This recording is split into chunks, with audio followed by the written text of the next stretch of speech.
All right, welcome to SouFLoTV again, everybody. It's your host with the most. So let's get right into this.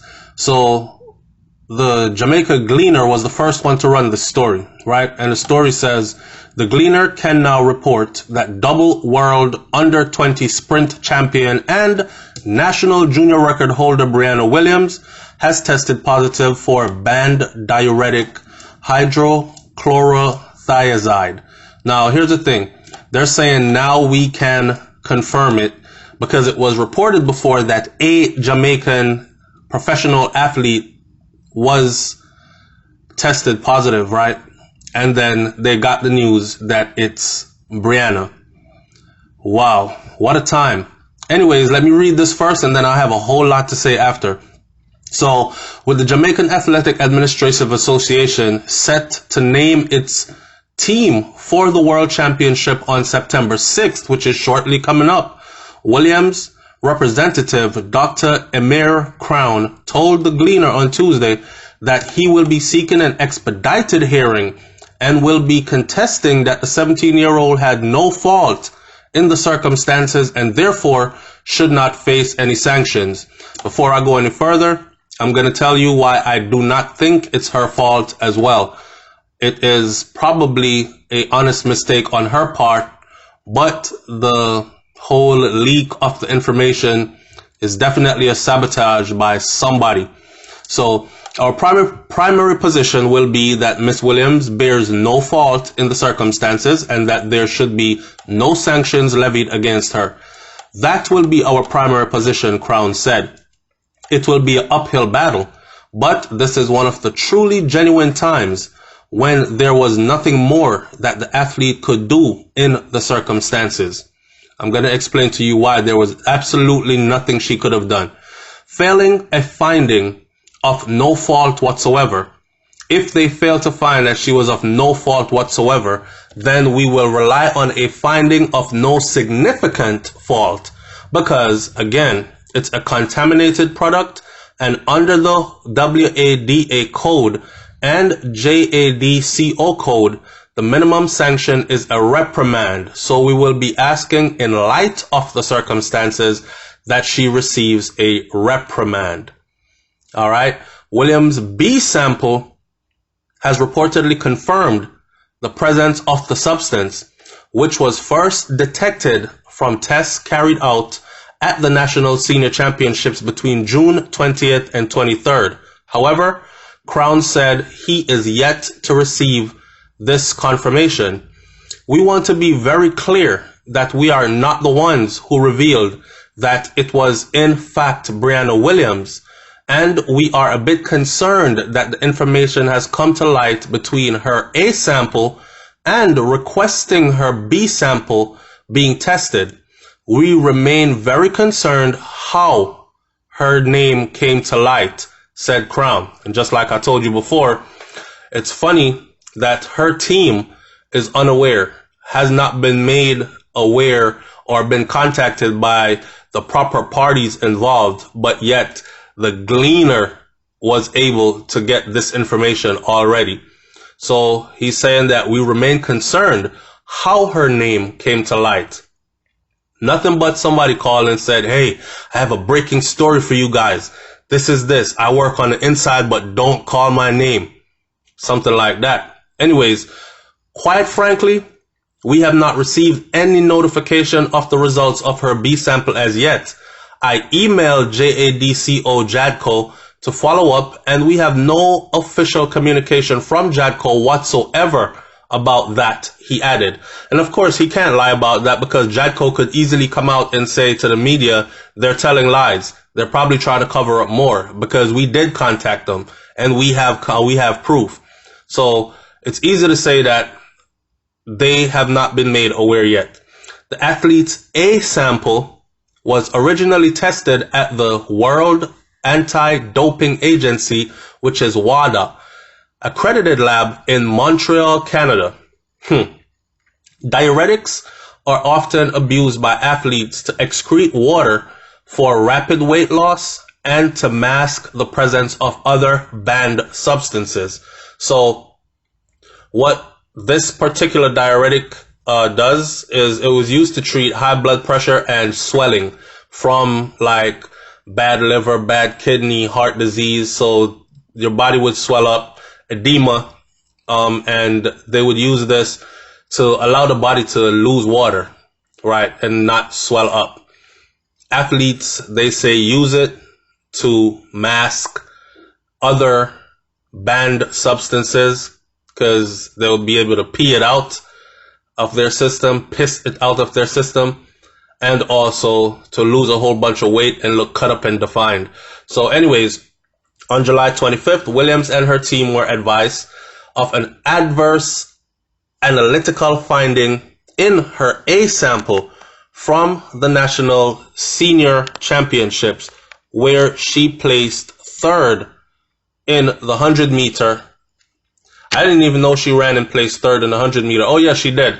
That was behind Shelly Ann Fraser-Price and what's her name? That is Elaine Thompson. So that was at the trials where she placed third in 100 meter at a 10.94 seconds to secure a spot on the country's team to the World Championship in Doha, Qatar. I actually covered that on this channel and showed you, and I said how the women are doing good. And it's a 1, 2, 3 go. And I thought they were actually getting ready for the Olympics, which is next year, but it wasn't. They're actually getting ready for the championship in Doha. So it is, however, understood from a well-placed source, which requested to be kept quiet, that Williams' team has pointed to a contaminated cold and flu medication, which importantly, she had declared on her testing protocol form as the source of the banned substance. Now, this is the part that a lot of people are going to miss. See, the thing about us Jamaicans I find this prevalent among our people. When you're doing good, they clap and they cheer for you, but a lot of them are not really cheering for you. They're cheering for you, hoping that you fall so they can rejoice at your falling as well, right? Now, a lot of people are going to try to not see this part, but when she went to get tested, when you go get tested, they ask you, are you taking anything at the time, doctor prescribed or over the counter? You have to list everything. This thing that she was taking for the cold and flu medication, she listed it. So she wasn't hiding anything, right? And it gets deeper. Check it out. She listed it, declared it on the testing protocol form as the source of the banned substance. The medication, which does not list the HCTZ as an active ingredient, was subsequently sent by Williams' team to be tested independently by NSF International Labs in Michigan, USA, which confirmed that the medication used by the athlete actually contained traces of this banned diuretic. Now, the messed up part is, even if she was trying to be 100% by the books, which I'm sure she was, and they read the ingredients in it, please read your ingredients to make sure that there's nothing in here that is banned, because you can get in trouble for it. And you read the ingredients and it didn't say this was in it, and you thought, okay, no HCTC and Z or anything else that's banned, we're good to take this. Only after coming up dirty from the A sample and her team said, nah, something's really wrong. So take this medication and send it to this place in the US where they have further testing for. We want to test specifically to see if the HCTZ is in this thing. And guess what? It is in there. And it doesn't say it on the bottle. So in other words, then I would be saying that it is the manufacturers of this particular product. I wish they would say the name of what it is that she was taking, because it's the manufacturers, I think, that should be at fault, because they are putting secret ingredients in the stuff, cold and flu medication, that they are not listing on the bottle. Would you think not? It was taken to a lab and it was proven that it is in there. So JADCO is believed to have received all results and information from the NSF international tests.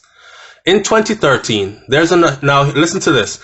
In 2013, multiple Olympic and World Championship gold medal winner Veronica Campbell-Brown was provisionally suspended by the Jamaican Athletic Administrative Association after also testing positive for the same HCTZ, and she was later given a public warning. That's it. The ruling was challenged by the IAAF at the Court of Arbitration for Sports. However, the courts decided to clear Veronica Campbell-Brown of all doping charges with the same HSCT or whatever it's called, illegal substance. Let's just call it that. So 2 years later, CAS upheld a 2-year ban that was handed down by the Jamaica Independent Anti-Doping Disciplinary Panel on thrower Travis Smykel for presence of the same substance. It is understood by sources familiar with the situation that there may be mitigating circumstances in Williams' case, given the fact that she's 17 years old, she is still a minor, and she has never competed internationally as a senior athlete. Now, a couple of things here that I would like to go outside of the box. For instance, one, I could say, this is probably the reason why Usain Bolt actually stuck with his coach, Coach Mills, and actually chose to train in Jamaica, right? And be around people that he can trust. Where am I going with this? It is important when you get to this level, right? Because she is now an international star. She holds many records now. It is important when you get to this level to have people around you that you can trust 100%. I was at one time bothered by the fact that her trainer was Otto Bolden, a Olympian for Trinidad, and Otto is very patriotic about Trini, about being a Trini, about Trinidad. So to see someone that is so patriotic about Trinidad and being Trini be loyal to Jamaica and a Jamaican purpose, it was kind of like a conflict of interest thing for me. I'm stirring the ants nest a little bit, but walk with me. Right? I'm not saying that he's guilty of anything. I'm saying that he needs to be more careful because people are going to look at it in that way. Or maybe I'm saying that when people want to destroy you, the easiest way to destroy you is to get as close to you as possible and destroy you from the inside, because your enemies can't destroy you from the outside. You know your enemies, right? And you know to keep them at arm's length. But those inside are the ones that can easily destroy you. Now, what would he have to benefit from that?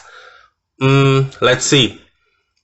If they are successful at saying that Briana is doping, right, then the world will start to look at Jamaican athletes with suspicion.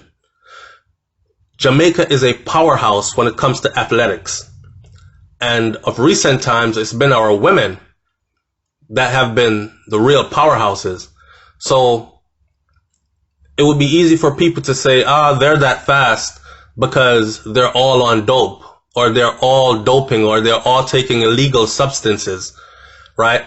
So what that would do is it would tarnish Jamaica's reputation in the eyes of the world as far as athletics goes, but it would leave others clean, like Trinidad would be a runner-up. You know what I'm saying? So I look at that in that suspicious manner as well, but I hope that in the grand scheme of things, because she's only 17, and I hope, and she was set to take the stage. I hope she still is able to go and show the world what she's made of, and then go off into the Olympics and all that and do great things. I don't think she should be penalized because, like I said, and I want you to pay attention to this specific piece of information right here. Like I said, the substance that was in the cold and flu stuff that she was taking was not listed on the ingredients for it. However, when it was sent to a lab, it was proven that that was actually in it. You understand? So that's like giving someone drugs mixed into their food and them not knowing, and then you testing them and finding it in their body and accusing them of willfully taking drugs. See what I'm saying? So that's where she sits with this at the moment. Now, it is no secret that a lot of people are envious of Jamaica's track record as far as track and field and athletics goes. And we must remember that Briana was born in the US, right? She lives in the US. She trains in the US, but she chooses to represent Jamaica. So I'm sure there are people with some kind of power out there that are saying, and they probably even have approached her before with endorsement deals and money on the table and whatnot, saying stuff like, why don't you run for the country that you were born in to represent? Because usually it's the other way around, like the great Merlene Ottey. She ended up running for some country over in Europe when Jamaica would not give her all the accolades that she deserved, right? So it's strange to see, let's put it this way, it's strange to see an athlete from a first world country, born in a first world country, turn around and represent what we call a third world country then. So I'm sure she's had the offers and she's rejected them, and she flies the Jamaican flag proudly. But someone is saying, hey, we don't like that. I don't know. Maybe I'm stretching it too far, but I'll leave it at that. I'll just throw it on the table for conversation's sake. And I'll see you in the comment section below. And again, I'm going to say it one more time. I do not think that she should be held accountable for whatever traces they found, because the substance that was found to be in her body was actually found in the stuff that she was taking for cold and flu, but it was not listed on the ingredients. So there is no way that her or her team could have known that it was in there. Leave your comment in the comment section below. Tell me what you think about this one. It's SouFLoTV. I'm out. Peace.